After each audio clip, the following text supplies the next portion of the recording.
Give us your perspective on how fiat money affects family and relationships. I thought this was something that was generally not often discussed. I talk about it a little bit in the Fiat Standard, but you get into it in a lot more depth. Give our listeners that bit.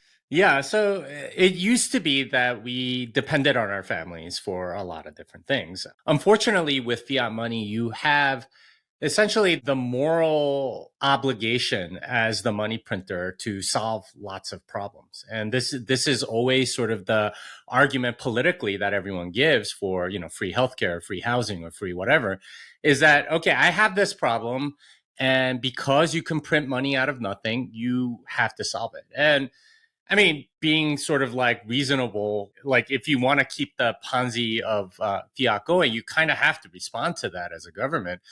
And so they say, okay, well, we'll take care of your needs this way and that way.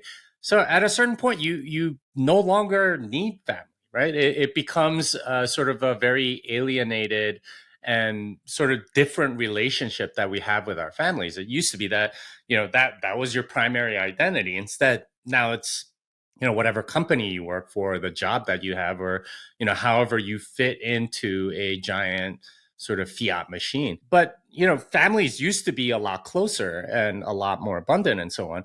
Instead, we've gotten to the point where everyone is just sort of taken care of in many ways by the government, or dependent on the government. And once you induce dependency, well, then, all these other things are kind of extraneous. So people aren't investing in their families. People are a lot more narcissistic, thinking about their own needs. As you would say, they're very high time preference because they have this sort of like safety net that's provided for them in all sorts of ways. So, fiat money essentially changes the incentives of the life that you're leading. Instead of personal responsibility and trying to create a legacy for yourself, it's just about surviving and having fun now rather than building something for later. And families, as you're very well aware, require a significant amount of long-term planning and low time preference behavior, which, honestly is antithetical to the fiat mentality. So it's no surprise then that we have lowering birth rates pretty much everywhere, except for Palestine and Israel for some reason. Well, we know the reason. They're like preparing for war or something. But other than those places, everywhere else, birth rates are declining because no one is thinking about leaving a legacy. Yeah, it's actually fascinating when you think about it that the majority of people that are alive today are not going to be around. Neither they or nor their descendants are going to be around in 50 years or 100 years. Most people are having very few kids, and those that are having kids, some of these kids are not having kids. So I was reading about Korea the other day. The fertility rate is under 1. It's something like 0.8 or something like that. 0.78, yeah. 0.78, that's insane. Yeah, well, it's even worse in the city of Seoul, which is where half of the population of Korea is, within like Seoul and the suburbs of it.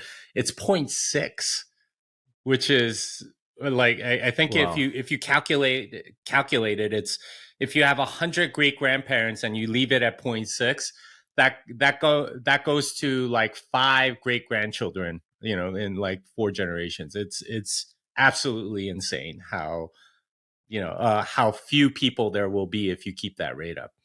Yeah, it's actually quite remarkable because the majority of the world is just not interested in the future. They don't want to turn up for the future. And I think it's kind of sad because parenthood gives a lot of meaning to life. And in Principles of Economics, in the latter chapters, you told me you were reading it. I don't want to ruin the ending for you, but I guess I will.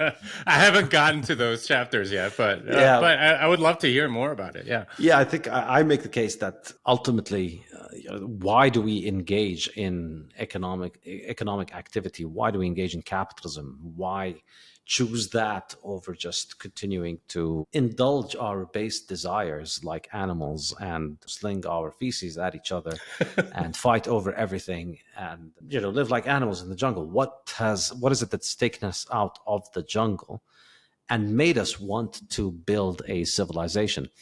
And the answer is that we have a lower time preference. Because of the lowering of our time preference, we start understanding that we could cooperate, and we can benefit a lot if we cooperate with one another rather than fight with one another. And then we understand that we can provide better lives for ourselves if we specialize in work and respect each other's property. So we develop a system of property rights, we develop a system of cooperation, trade, and then we develop money as a medium of exchange, and then we develop modern capitalist civilization as this coordination mechanism, which we can think of as really our superpower as humans. When you think about animals, what they have, the lion has the claws and it has the jaws, and it can do all kinds of horrible things to you because it has these kind of weapons. But what we as human beings have really is our brain.